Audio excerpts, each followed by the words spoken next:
के बारे में मैं बताना चाहूंगी कि एक भाषा संगम प्रोग्राम चलता है। क्योंकि मैं हिंदी टीचर हूँ तो इसके बारे में मतलब अवगत हूँ, इसलिए बता रही हूँ। भाषा संगम एक भारत श्रेष्ठ भारत प्रोग्राम जो चलाया जा रहा है, जो कि केंद्र सरकार के द्वारा, जिसका की उद्देश्य है कि पूरे ऑल ओवर इंडिया में एकता की भावना को प्रमोट किया जाए। मैम आप ऑडिबल नहीं हो, मैं एक बार रिपीट करना प्लीज, ऑडिबल नहीं थी आप। हाँ जी ऑडिबल? हाँ जी मैम अभी मैं बता रही थी कि केंद्र सरकार के द्वारा एक कार्यक्रम चलाया जा रहा है, एक भारत श्रेष्ठ भारत, जिसका की उद्देश्य है कि पूरे भारत में एकता की भावना को प्रमोट करना। जो भी कल्चर है हमारे नॉर्थ या फिर साउथ के, मतलब उसको ऑल ओवर इंडिया वर्ल्ड पूरे वाइड तरीके से उसको फैलाना। तो इसके तहत हमारे केबीएस में एक भाषा संगम जो है प्रोग्राम चलाया जा रहा है, जिसके तहत बच्चों को मॉर्निंग असेंबली में ही रोज रोज हिंदी हो या फिर जो भी अदर लैंग्वेज जो कि संविधान की हमारे 22 भाषाएं हैं, 8वीं अनुसूची में शामिल की गई हैं, उनको प्रमोट करने के लिए प्रत्येक दिन मॉर्निंग असेंबली में ही 5-5 वाक्य जो कि साधारण यूज किए जाते हैं, हर बच्चे से बुलवाए जाते हैं। और वो उन बच्चों से बुलवाए जाते हैं जो कि उसी क्षेत्र विशेष से संबंध रखते हैं। और बच्चों के अलावा उसमें टीचर भी पार्टिसिपेट करते हैं, रोज उनसे भी बुलवाए जा सकते हैं, या फिर अदर जो उसमें एम्प्लॉयज हैं उनसे भी बुलवाए जा सकते हैं। सर फिजिकल टीचर मुझे ये बताएं कि यस रामकिशोर कुछ ऐड कर रहे थे आप? है मेरा। हाँ सर, एक क्वेश्चन है मेरा। एक इनिशिएटिव ये भी है कि ई सक्षम, इसके बारे में कोई बता सकते हैं? क्या सर क्या? ई इलेक्ट्रॉनिक सक्षम सक्षम सर, ये गवर्नमेंट ने ई सक्षम सर, ये गवर्नमेंट ने एक इनिशिएटिव लिया है। जो बच्चे रेगुलर एजुकेशन जैसे नहीं ले पा रहे हैं, रिमोट एरियाज में हैं, उनके लिए है। इसमें 9th क्लास से लेके पोस्ट ग्रेजुएशन तक के सारे सब्जेक्ट्स जो पढ़ाए गए हैं, एक्सपर्ट्स के द्वारा पढ़ाए गए हैं। 1000 एक्सपर्ट्स चूज किए थे, उन्होंने उनको पढ़ाया है। वेरी इजी लैंग्वेज में उनको डेमोन्स्ट्रेट किया है। कई सारी लैंग्वेज में आप उनको देख सकते हो, आप उनका प्रिंट आउट भी निकलवा सकते हो। और उसमें उन्होंने एक नई चीज भी ऐड की है, उसमें उन्होंने एक इंटरैक्टिव मोड भी डाला है। दैट मीन्स आपको एक पर्टिकुलर टाइम दे दिया जाएगा, तो आप अगर डिस्कस करना चाहो, कोई टॉपिक आपको क्लियर नहीं है, तो आप डिस्कस कर सकते हो एक्सपर्ट के साथ। तो जो बच्चे बिल्कुल हम अगर बोले वंचित जो बच्चे हैं, उनके लिए गवर्नमेंट ने इनिशिएटिव चालू किया है सक्षम। रामकिशोर सर, क्या सर? रामकिशोर सर, जो डीडीसी यूज क्यों किया जाता है, सीसी क्यों नहीं किया जाता? क्या? बहुत बढ़िया क्वेश्चन है। ठीक है, तो देखिए दोनों क्लासिफिकेशन मेथड है, लेकिन जब बात करेंगे अपडेशन का, तो अपडेट नहीं है हमारा सीसी, ठीक है, जिस कारण क्या हम लोग सीसी यूज नहीं कर पा रहे। और ये जो है डीडीसी, इसका नेचर है इनोमरेटिव, मतलब इसमें रेडीमेड नंबर बने बनाए आपको मिलेंगे। तो होता है क्या, इससे इजीली क्लास नंबर बन जाते हैं। लेकिन सीसी जो है एक पतली सी ही बुक में आपको टोटल क्लास नंबर है, और उससे आपको बनाना पड़ेगा टीएमएसपी का यूज करके, उसको विभिन्न आइसोलेट को जोड़ के बनाना पड़ता है।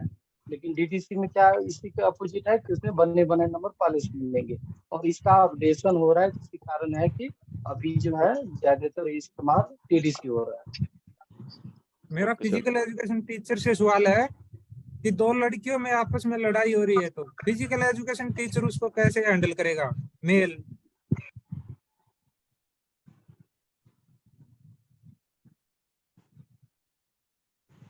यस, एक बार क्वेश्चन रिवाइज कर दीजिए सर, एक बार क्वेश्चन रिवाइज करिएगा। 2 लड़कियों में लड़ाई हो गई, फिजिकल एजुकेशन टीचर उनको कैसे हैंडल करेगा? सबसे पहले सर तो लड़ाई करने का कारण जानेंगे कि आप 2 बच्चों में लड़ाई क्यों हो रही है। कुछ ना कुछ तो रीजन होगा। और फिजिकल एजुकेशन, आप फिजिकल एजुकेशन के टीचर हैं, तो आपका कर्तव्य है कि बच्चों को आप कौन से मतलब कैसे, कौन सा बच्चा कैसा बिहेव कर रहा है और कैसा है, इसके बारे में आपको जानना बहुत इम्पोर्टेंट मायने रखता है सर। तो रीजन जानेंगे सर, रीजन जानेंगे आप लड़ाई हो रही है। नहीं सर, पहले तो आप रीजन जानेंगे, रीजन जानने के बाद उनको अलग कर सकते हैं। और उनको मेल टीचर तो अलग भी नहीं कर सकता, तो आपको नहीं सर, क्लास की लड़कियों की ओर की सहायता लेनी पड़ेगी, उसके थ्रू अलग करोगे, पहले सुनेंगे हम। जी जी। Next question. सर इसमें उज्जवल सर, मेरा क्वेश्चन है जे नेट किसे कहेंगे? जे नेट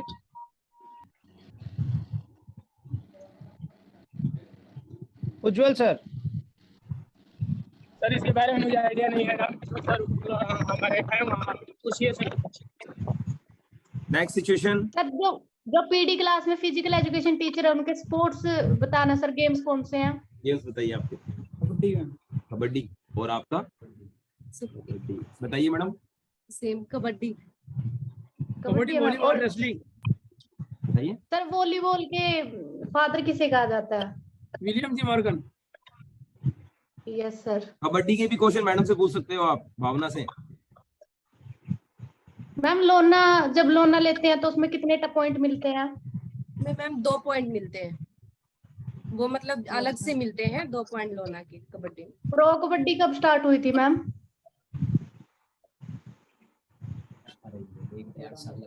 याद नहीं आ रहा। ट्राई करोगे? 2014 से स्टार्ट हुई है।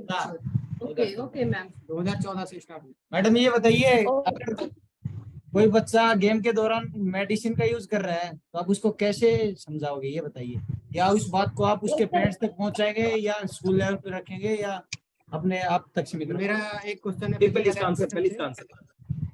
Anybody can answer. जैसे सर मेडिसिन लेते हैं बच्चे, तो उसमें हम बताएंगे कि आपको आगे से प्रॉब्लम हो सकती है। जैसे इंटरनेशनल लेवल पे वाडा और नाडा 2 एजेंसी है इसके लिए, तो अगर आप अभी से ये मेडिसिन ले रहे हो तो आगे जाकर आपको प्रॉब्लम हो सकती है। और इसमें मतलब आपको खेलते समय तो एनर्जी मिल जाएगी, लेकिन आपको बाद में ये बहुत प्रॉब्लम करेगा। हम एग्जाम्पल देंगे किसी एथलेटिक के प्लेयर के कि देखो उन्होंने ये मेडिसिन ली थी और आज उनका ये हाल है। तो अगर वो उससे समझेंगे तो ठीक है, समझ जाएंगे, लेकिन हम अगर वो इससे भी नहीं समझेंगे तो हम अपर लेवल पे मतलब प्रिंसिपल से बोलेंगे या उनके घर वालों से बोलेंगे। लेकिन अगर वो इसमें समझ, मेरे को लगता है कि वो यहाँ तक समझ। एस्टेरॉइड लेता है तो एस्टेरॉइड से कौन सा एनर्जी मिल जाएगा? यदि बच्चा एस्टेरॉइड ले रहा है तो उससे कौन सी एनर्जी मिल जाएगी? फिजिकल एजुकेशन से है। मैं एक बार टीम लेके गया था दिल्ली ईस्ट जोन में कबड्डी की, तो वहाँ पे क्या था कि एक बच्चा जो है वॉलीबॉल खेल रहा था।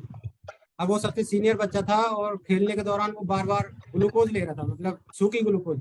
क्या वो फायदेमंद है या नहीं, ये मेरा question. Glucose sir, I think it's a sugar benefit है, कार्बोहाइड्रेट एनर्जी है। पानी के साथ इंस्टेंट एनर्जी मिलती है उससे, मुंह में लगा के और शुगर तो शुगर है, अंदर तो सलाइवा है। बाकी शुगर तो इंस्टेंट एनर्जी मिलती है, कार्बोहाइड्रेट में आती है शुगर। इसका कोई इवन सॉल्ट, आप थोड़ा सा salt low, that is also big energy while doing workout. Sir मेरा एक क्वेश्चन है कि अगर आपकी पोस्टिंग एक लाइब्रेरियन में हो जाती है और वो बहुत किताबें आपको खराब मिलती है तो आप क्या करें?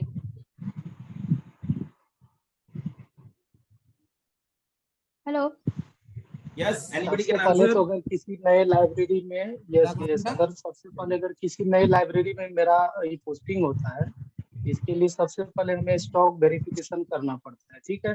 क्योंकि अगर हम चार्ज लेंगे तो उससे पहले हमारी रिस्पॉन्सिबिलिटी होती है कि कलेक्शन की क्या स्थिति है उसको एग्जैक्ट पता चल सके। तो इसके लिए सबसे पहले स्टॉक वेरिफिकेशन होगा और इसी स्टॉक वेरिफिकेशन के तहत एक टर्म आता है वीडिंग आउट, ठीक है? तो जो बुक डैमेज है या पढ़ने लायक नहीं या ऑलरेडी सन हो चुका है उसको वीडिंग आउट के साथ बाहर कर दिया जाता है। यही प्रोसेस होगा इसकी, ठीक? मेरा सभी से क्वेश्चन है पर्सनल, वहाँ डॉक्यूमेंट्स में आय और एडमिट कार्ड भी लेकर जाना है? ओल्ड एडमिट कार्ड लेके जाना है क्या? वो लेके जाना है। अगर नहीं है मेरे पास नहीं है ना, इसलिए। आप अभी उसको ऑनलाइन निकाल सकते हो, निकल जाएगा। क्या मेरा बना ही नहीं है मैम, तो अभी बन सकता है, अभी टाइमिंग है। अच्छा, ले जाना जरूरी है मैम, मांग सकते हैं अगर, तो फिर हम वहाँ पे मेरा क्वेश्चन आपसे है कि एडमिट कार्ड जैसे लोकसभा और राज्यसभा में डिबेट्स होती हैं, उसमें नेता बहुत ज्यादा अग्रेसिव हो जाते हैं, तो लोग कहते हैं कि ये जनता का भी पैसा खराब कर रहे हैं। क्या आपको लगता है वो डिबेट देश के लिए बेनिफिट है कि नहीं बेनिफिट?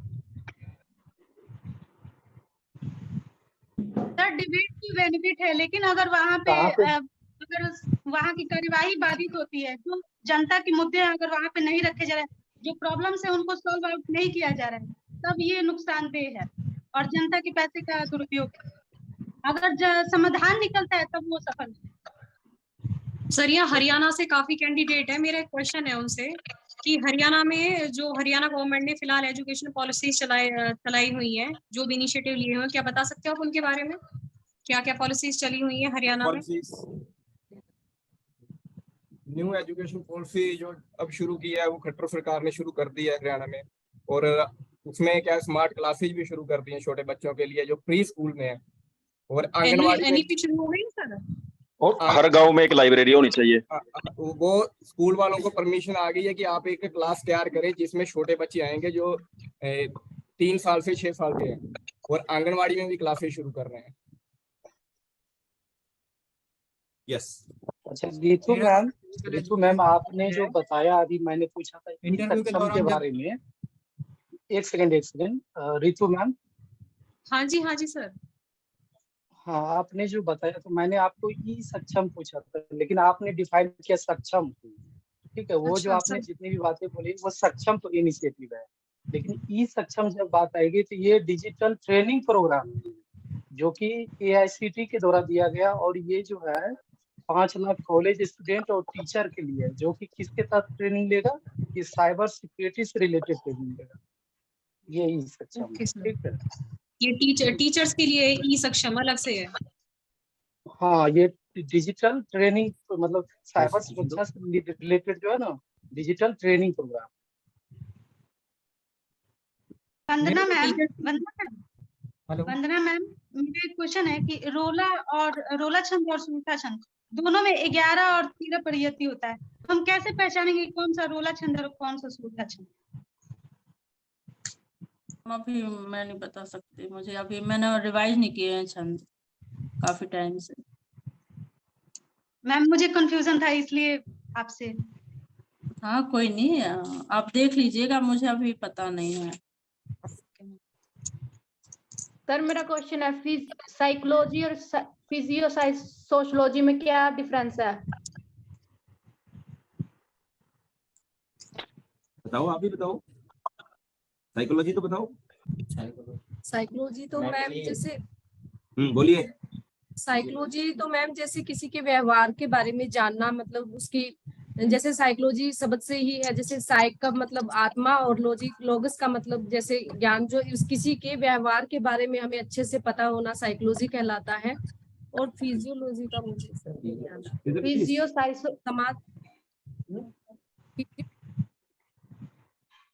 साइकोलॉजी। मैम फिजियोलॉजी वो है कि हम उस सिचुएशन में रहकर कैसे सोच रहे हैं, उस सिचुएशन में सोच कर हम जो डिसीजन ले रहे हैं उसको साइकोलॉजी बोलते हैं। और फिजियो सोशलॉजी मैम, फिजियोलॉजी उस चीज को हम कैसे देख रहे हैं, कैसे ऑब्जर्व कर रहे हैं, उसके बाद जो हम डिसीजन करें वो साइकोलॉजी पर डिपेंड है। Sir physical education teacher sir ये बताइए कि अगर आपको किसी बच्चों मतलब क्लास में ये जानना है कि कौन बच्चा कौन से गेम में अच्छा है, तो आप वो कैसे पता करेंगे कि इस बच्चे के लिए ये गेम ठीक है? मैम फिजियो साइकोलॉजी के द्वारा मेरे ख्याल से, क्योंकि फिजियो साइकोलॉजी का अगर अर्थ लगाया जाता होगा शारीरिक मनोविज्ञान। रामकिशोर सर क्वेश्चन है, जो लाइब्रेरियन है उससे कोई नुकसान हो जाता है लाइब्रेरी में, जैसे कोई सिस्टम है वो टूट गया या कोई प्रोजेक्टर है वो उसे वो डैमेज हो गया, तो आपको हमारे से पूछे प्रिंसिपल आके, ये उसका क्या जवाब देंगे इस ठीक है? देखिए तो अगर कोई चीजें की हानि हुई है तो सबसे पहले तो बताना पड़ेगा कारण कि वो किस तरह हुआ है, एक्सप्लेन करना पड़ेगा आपको, मतलब एक्सक्यूज है या उसको एक्सप्लेन करना चाहिए, वो एक्सप्लेन करेंगे।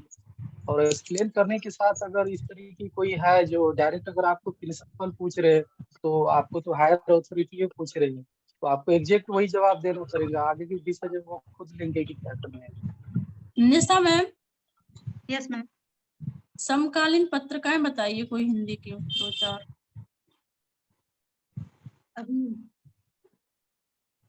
मैम अभी मैं रिकॉल नहीं कर पा रही हूँ, पढ़ी थी लेकिन अभी मैं पत्रिकाएं रोज पढ़ती नहीं हूँ, ऐसे नाम पता था लेकिन अभी मैं रिकॉल नहीं कर पा रही हूँ, सॉरी। आप बता दीजिए मैम, आप बता दीजिए। मैम मुझे नहीं है जानकारी, इसलिए मैंने पूछा है कि क्वेश्चन बन सकता है इससे संबंधित। बिल्कुल बन सकता है मैम। राम किशोर सर, मेरा एक सवाल है। 5वां संस्करण में ग्रीक अक्षरों को हटाया गया और उसके स्थान पर रिक्त छोड़ा गया, तो इसका that means ग्रीक अक्षर। रिपीट कीजिएगा, क्वेश्चन सुनाई नहीं। जैसे 5वां संस्करण में ग्रीक अक्षरों को हटाया गया और उसका स्थान पर रिक्त छोड़ा गया, ठीक, और 1960 में भी डेल्टा अक्षर ग्रीक अक्षर को हटाया गया, तो ये क्या कह रहा है? ये सीसी का जो क्लासिफिकेशन मेथड है, इसके संदर्भ में बात कर रहा है कि जो जिस एडिशन में कुछ अपडेशन हुई है उनका जिक्र कर रहा है। अपडेशन के तहत बहुत सारी कामें हुई है, वो आप इतना एग्जैक्ट याद नहीं रख सकते कि क्या हुई। लाइब्रेरियन सर, मुझे ये बताइए आपकी हिंदी से संबंधित कोई पत्रिका है आपकी जानकारी में? हेलो, लाइब्रेरी पत्रिका? जी सर। कल मैं आपको बता दूंगा एग्जैक्ट। कल सर? हाँ कल बता दूंगा। कल पूछ सर एनईपी सबसे पहले किस स्टेट में आया था? किस स्टेट ने इम्प्लीमेंट किया था एनईपी को सबसे पहले? हिमाचल प्रदेश। हिमाचल प्रदेश? उत्तराखंड नहीं है? उत्तराखंड।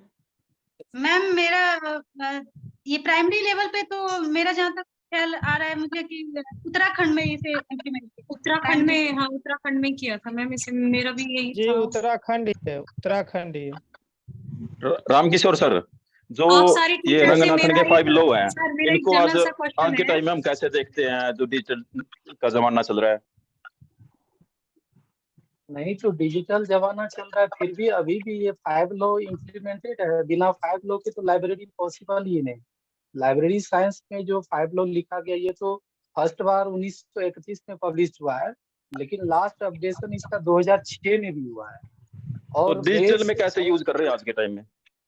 हाँ यही कर रहे हैं कि जैसे वेब से रिलेटेड भी 5 लॉ से रिलेटेड टर्म दिया गया है, जिसको ये एक क्वेश्चन भी आ चुका है केवीएस में, एलेरिजा नोरोजिकी करके होगा, इन्होंने वेब से रिलेटेड 5 लॉ को रिलेट करके भी लॉ दिया है। तो अभी भी ये इम्प्लीमेंटेड है 5 लॉ, अभी भी कारगर।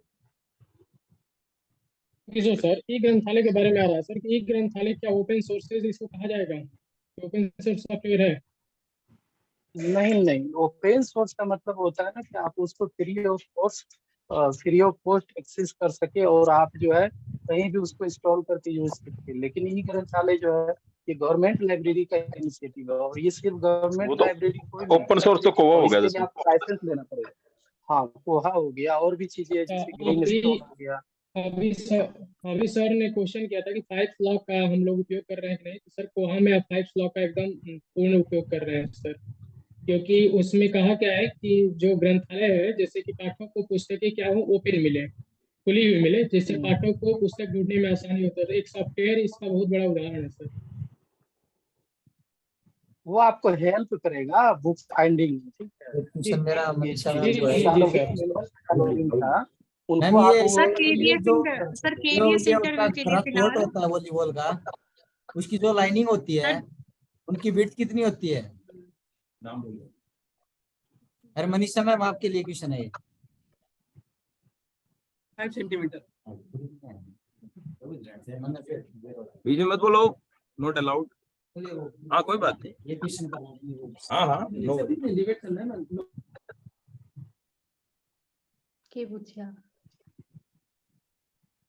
Question anybody want to ask? Sir मुझे एक क्वेश्चन था, मैं सबसे ये पूछना चाह रही थी आपसे भी कि जैसे जिनका नेक्स्ट वीक में इंटरव्यू है, तो उसके लिए हमारा एक मेन मुद्दा रहता है करंट अफेयर्स, जो हमसे वो कहीं से भी पूछ सकते हैं। क्या मुझे कोई थोड़ा गाइड कर सकता है हमें क्या प्रिपेयर करना चाहिए, क्योंकि बहुत वास्ट है ये।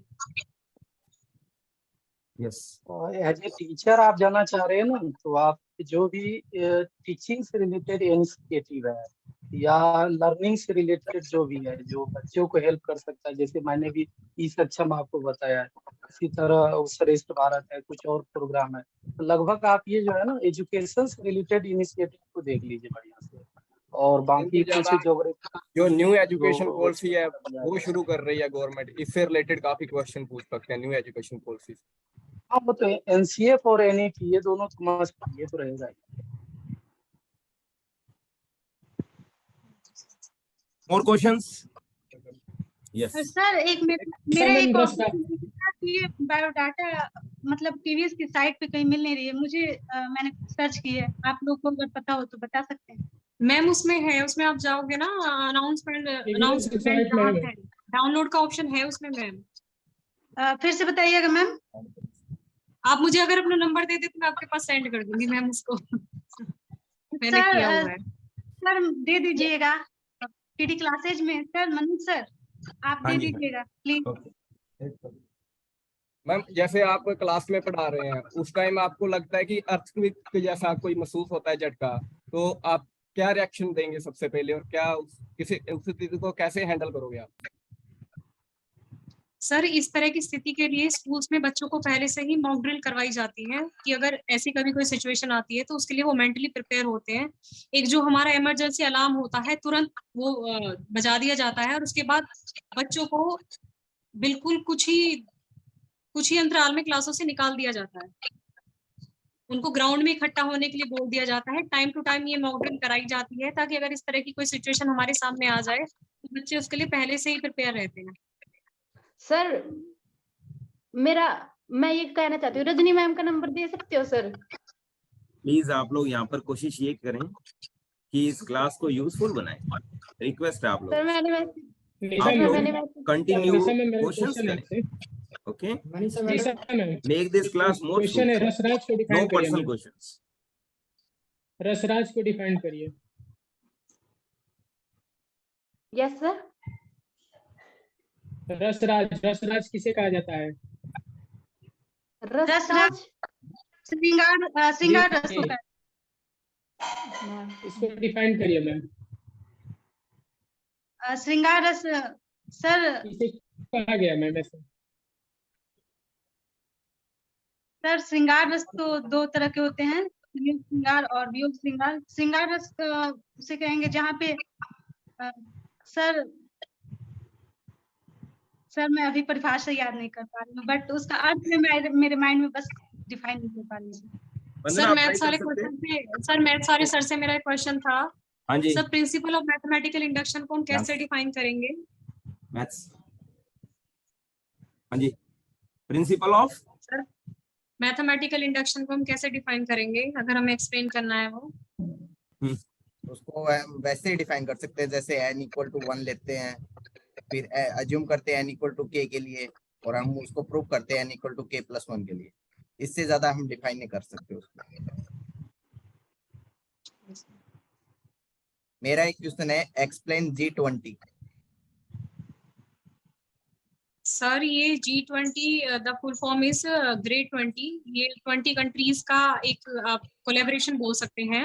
20 कंट्री नहीं है मैम, 90 कंट्रीज एंड 19 कंट्री और यूरोपियन यूनियन। 19 कंट्री और एक संगठन है यूरोपियन यूनियन। Yes ma'am.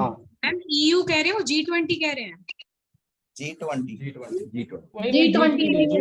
नहीं सही है, 90 कंट्री प्लस एक यूरोपियन यूनियन है इसमें। इकोनॉमिक इश्यूज को रिजॉल्व करने के लिए बनाया था। इस बार इसका जो प्रेसिडेंसी है वो इंडिया के पास है। 30 नवंबर को इंडिया के पास इसकी प्रेसिडेंसी आई थी, सॉरी 1 दिसंबर को आई थी, और इस बार 30 नवंबर 2023 तक प्रेसिडेंसी इंडिया के पास है। नेक्स्ट जो प्रेसिडेंसी होगी वो ब्राजील के पास जाएगी, और पिछली जो प्रेसिडेंसी थी वो इंडोनेशिया के पास थी। मैम ये पूछना था कि इसमें जो G20 आ रहा है इसमें मुख्य चर्चा का विषय क्या रहेगा? जी इकोनॉमिक इश्यूज को G20 में मुख्य विषय तो एनवायरनमेंट पर इस बार डिपेंड रहा है कि एनवायरनमेंट यहाँ जो नीचे की कंट्री या गरीब कंट्री है उन्हें कैसे डेवलप करना है। मेन एनवायरनमेंट सही है सर, सही है। क्या है सर? एनवायरमेंट से रिलेटेड ज्यादा रहेगा और उसके बाद आपका ये बोल रहे हैं जो कि डिजिटल एजुकेशन है इसके प्रति भी लेकर ज्यादातर इस पे विचार ये मुख्य इसमें लिया गया है, इसमें मुख्य रखा आप गया है। इसके मोटो के तहत आप इसको डिफाइन कर सकते हैं। इसका हाँ, मोटो वो है मोटो तो वन इसका वसुधैव नेशन कुटुंबकम है वन ना, family. One nation one family one future. Nisha madam ने एक क्वेश्चन पूछा था कि सर इसमें एजुकेशन का कहा था G20 में, अभी जो सर बता रहे थे प्लीज एक्सप्लेन करोगे? G20 में एजुकेशन का कैसे था? एजुकेशन नहीं था, मैंने कहा कि डिजिटल वे के लिए डिजिटली जो बढ़ावा दे रहा है डिजिटलाइजेशन को, उसके लिए भी इसमें मुख्य रखा गया है। G20 में सर? जी मेरे पास PDF है मैम, क्या बोलते हैं घटना चलेगा, मैं प्रोवाइड करा दूंगा। इसमें शेरपा होता है, वो कौन है ma'am? Amitabh Kant. Yes ma'am. Nisha madam ने एक क्वेश्चन पूछा था क्लासरूम में बच्चे को कैसे पहचाने के वो कौन सा गेम खेलना चाहता है। Yes sir. सबसे पहले तो उस बॉडी पर्सनैलिटी देखी जाती है कि बच्चे की बॉडी टाइप क्या है। बॉडी टाइप अगर बच्चा हाइट कम है और मोटा है तो उसके लिए वेट लिफ्टिंग सूट रहेगी। दूसरा, बच्चा अगर हेल्दी है और लंबा है तो उसके लिए क्रिकेट भी है, एथलेटिक्स भी है। और टेस्ट नहीं करवाएंगे आप, वो टेस्ट एंड्योरेंस करते हैं देखिए जो मैम उसकी ग्राउंड पे, एंड्योरेंस आपको मैम रनिंग से पता चलेगी, तो आप उसको फुटबॉल में उतार के देखिए, बाद में वॉलीबॉल में देखे आप। एंड्योरेंस चेक मेन जो है टाइप ऑफ फाइबर देखे जाते हैं, क्या रेड मसल फाइबर है या वाइट कि हम उसको देख के बता सकते हैं कि उसमें वो कौन से गेम है, लेकिन सर हम देख के नहीं बता सकते। हम जब उसको खिलाएंगे, उनकी स्ट्रेंथ देखेंगे, एंडोरेंस देखेंगे, जब पता लग सकता है सर उसका। क्योंकि अगर कोई पतला बच्चा है तो वो वेट उठा सकता है, क्योंकि स्लो ट्विच फाइबर और फास्ट ट्विच फाइबर, तो इनको Although it was a good session with all of you, please wait. And I want all of you to participate as much you can. बहुत से लोग मम बैठे रहते हैं क्लास में, प्लीज आप लोग पार्टिसिपेट किया करें, ओके? अगर आप क्लास में एंटर होते हैं तो, अदरवाइज आप घर पे रेस्ट करिए। सर आज की क्लास आज मैथ के लिए क्या आप interview session? No madam, maths की क्लास का आपको मैसेज आएगा। और I want all of you to get more energetic, okay? तो लास्ट हम सेशन में बिल्कुल सबकी स्माइलिंग देखना चाहते हैं। आप सबको बाय बाय कर सकते हैं। Okay students, okay okay, good day all of you, enjoy your day, okay? हाँ, ऐसे स्माइल करते हुए हम लोग मिलने चाहिए अगली बार, ओके? बहुत बढ़िया पार्टिसिपेशन था।